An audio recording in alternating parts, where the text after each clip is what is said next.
আসসালামু আলাইকুম, আমি কৃষিবিদ মাহমুদুর রহমান। আজকে আরও একটি গুরুত্বপূর্ণ রোগ নিয়ে আপনাদের কাছে হাজির হয়েছি। তো আজকে আমরা আলোচনা করব কলার অ্যানথ্রাকনোজ রোগ নিয়ে। তো আমরা একটি স্যাম্পল দেখে নিই। স্যাম্পলটা হচ্ছে এই দেখেন, এটি কলার দেখেন, এই যে একদম কালো রঙের হয়ে গেছে, একটু গন্ধ গন্ধও করে।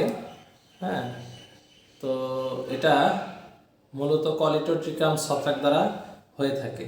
এর আগে আমরা অ্যানথ্রাকনোজ রোগগুলো যখন আলোচনা করছি তখন আমরা একটা বলেছিলাম যে কলিটোট্রিকাম ছত্রাক দ্বারা কিন্তু অ্যানথ্রাকনোজ রোগ হয়ে থাকে। তো দেখা যায় যে এটা ছত্রাকের নাম কিন্তু কলিটোট্রিকাম মুসি।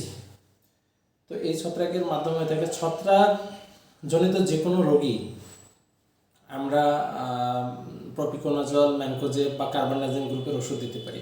এটা নিয়ে তো আগে আলোচনা করে আসছি। তবে আপনারা জৈব বালাইনাশক তৈরি করেও আপনারা কিন্তু স্প্রে করতে পারেন। এখন এটা কলার অ্যানথ্রাকনোজ রোগ নাকি কলা একটু বেশি পেকে গেছে, কীভাবে বুঝবেন? তো এখানে বোঝার উপায় আছে যে কলার যেটা অ্যানথ্রাকনোজ রোগ হলে ওটা আপনি দেখবেন যে একটু চাপ দিলে একটু ফেনার মতো বের হবে, আর যেটা একদম পেকে গেছে হ্যাঁ সেটা কিন্তু আসলে এই সমস্যাটা হয় না। আর শিক্ষার্থী ভাই বোনেরা যারা পঞ্চম পর্বে আছেন, ফসলের রোগ ব্যবস্থাপনা একটি সাবজেক্ট আছে, সেই সাবজেক্টের একটি অধ্যায় আছে হচ্ছে ফলের রোগ ব্যবস্থাপনা।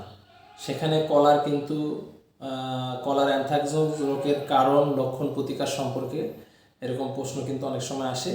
তো এই ভিডিও থেকে আপনারা কিন্তু বেশ উপকৃত হতে পারবেন। আচ্ছা, যাই হোক, আমি যে ছত্রাকটার কথা বলতেছিলাম কলিটোট্রিকাম মুসি, সেই ছত্রাকটা একটু আমরা স্ক্রিনে দেখি কেমন। এই দেখুন, আমি একটু জুম করে দেখাচ্ছি, একটু বোট শেপের মতো, ওভালি টাইপের বোট শেপের মতো। এই ছত্রাকের আক্রমণে কিন্তু আপনার এই রোগটা, কলার অ্যানথ্রাকনোজ রোগটা হয়ে থাকে। অ্যানথ্রাকনোজ রোগকে লোকালি কিন্তু ফোস্কা রোগও বলে থাকে আর কি।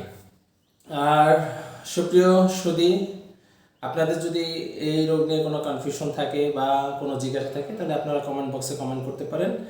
আর আমার একটা ইউটিউব চ্যানেল আছে, crop clinic disease diagnosis and management.